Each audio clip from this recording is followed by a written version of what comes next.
Episode 5। हर सच एक आईना होता है जो या तो हमें तोड़ देता है या हमें खुद से मिलवा देता है। आज आर्या उस आईने के सामने खड़ी थी और सिया उसकी परछाई बनकर उसके साथ थी। आर्या और सिया एचआर ऑफिस के अंदर दाखिल होते हैं। एचआर हेड काफ़ी फॉर्मल वे में कहती है, miss Arya Varma, please take a seat. तभी सिया पीछे से पूछती है, क्या मैं भी रुक सकती हूँ? जिस पर एचआर हेड थोड़ी सख्ती से कहती है, this is a confidential matter miss Srivastava. तभी आर्या एचआर हेड से रिक्वेस्ट करते हुए कहती हैं, let her stay please. Arya की आवाज़ में ना कोई डर था ना झिझक, बस एक थकान जो अब और छुपाई नहीं जा सकती थी। एचआर की टेबल पर एक फ़ाइल रखी थी। उस फाइल में आर्या का अतीत दबा था। एचआर हेड काफ़ी ठंडे सुर में कहती है, हमें एक फॉर्मल कंप्लेंट मिली है। इसमें कहा गया है कि आपके पिछले वर्कप्लेस पर you were involved in emotional manipulation of a subordinate. ये सुनकर सिया एकदम चौंक जाती है और बोलती है, क्या? ये तो सरासर झूठ है।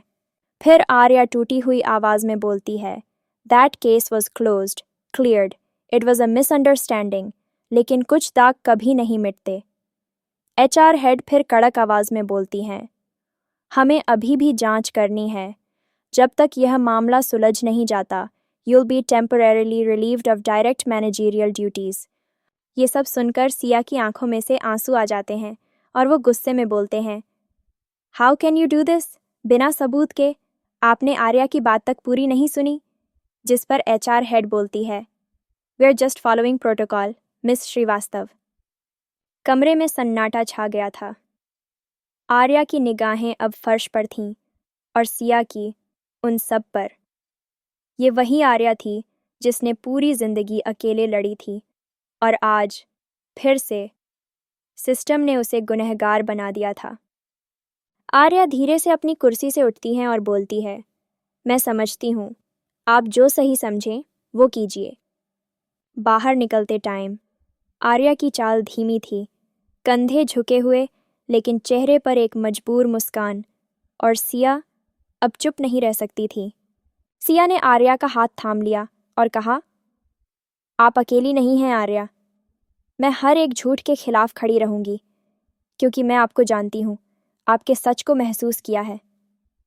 आर्या की आंखें नम थीं और आवाज़ कांप रही थी। आर्या ने कांपती हुई आवाज़ में कहा, कभी कभी किसी का यकीन ही सबसे बड़ी लड़ाई जीत लेता है। शायद अब मैं डरना बंद कर सकती हूँ। उस दिन कुछ बदला था। आर्या अब सिर्फ एक बॉस नहीं रही, वो एक इंसान थी जिसकी कहानी अब कोई और भी सुनने को तैयार था। और सिया अब सिर्फ एक कलीग नहीं, उसकी आवाज़ बन चुकी थी। जैसे ही दोनों बाहर निकले, हल्की सी हवा चली और साथ में वहाँ एक वादा, एक भरोसा कि ये रिश्ता चाहे कितना भी मुश्किल हो, अब अधूरा नहीं रहेगा। कुछ लम्हे वक्त से बाहर होते हैं, ना वो चलते हैं ना थमते हैं, बस महसूस होते हैं। आर्या और सिया अब उस मोड़ पर थे जहां रिश्ता नाम नहीं मांगता, सिर्फ भरोसा चाहता है। सिया हल्की सी मुस्कान के साथ आर्या से पूछती है, आपका घर कितना दूर है? जिस पर आर्या थकी हुई आवाज़ में कहती है, आज तो हर जगह दूर लग रही है। सिया आर्या की तकलीफ दूर करना चाहती थी, इसलिए वो बोलती है, तो आज चलिए कहीं पास चलें, जहाँ ना सवाल हों ना फाइल्स, बस हम और थोड़ी खामोशी। सिया का ये इनविटेशन सिर्फ किसी जगह के लिए नहीं था, ये एक एहसास था जो आर्या के दिल की दीवारों को धीरे धीरे पिघला रहा था। सिया की ये बात सुनकर आर्या एक बार के लिए वहीं रुक जाती है और सिया की ओर देखते हुए उससे पूछती है, तुम नहीं डरती मुझसे? सिया प्यार से आर्या को कहती है, डरती हूँ, पर खोने से, आपसे नहीं, उस खामोशी से जो आपकी मुस्कान छीन लेती है। फिर दोनों ऑटो में बैठ जाते हैं। ऑटो शहर की भीड़ में चल पड़ा, लेकिन उन दोनों के बीच सिर्फ सुकून था। ना कोई नज़रें टकराईं, ना कोई शब्द ज़रूरी लगे, सिर्फ सांसें और दो धड़कते दिल।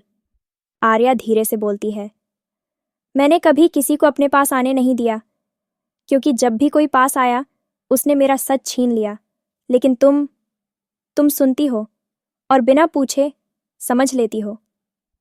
फिर सिया आर्या का हाथ थाम लेती है और बोलती है, कभी कभी हमें शब्दों की ज़रूरत नहीं होती, बस किसी का हाथ थाम लेने से ही अधूरी लड़ाइयाँ पूरी हो जाती हैं। वो दोनों उस छोटे से कैफ़े में जा पहुँचे जहाँ वक्त की कोई परवाह नहीं थी। कोना वहीं था जहाँ पहली कॉफ़ी के साथ एक अनकही शुरुआत हुई थी, लेकिन आज कुछ और था।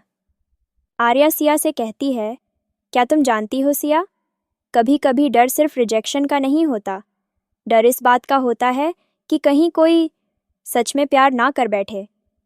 ये सुनकर सिया की आंखों में चमक आ जाती है और वो आर्या से पूछती है, तो क्या मैं आपको डराती हूँ आर्या?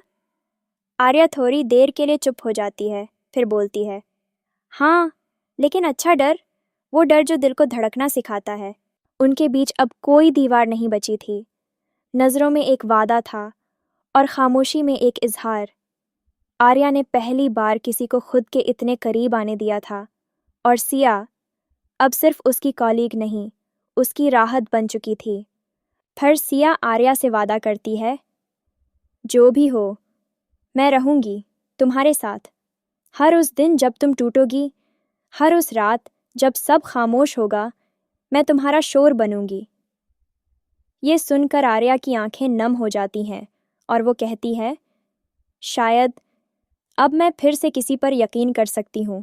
शहर की रोशनी दूर थी, लेकिन उस कोने में एक रिश्ता धीरे धीरे रोशन हो रहा था। आर्या और सिया अब सिर्फ एक दूसरे को नहीं, खुद को भी समझने लगे थे।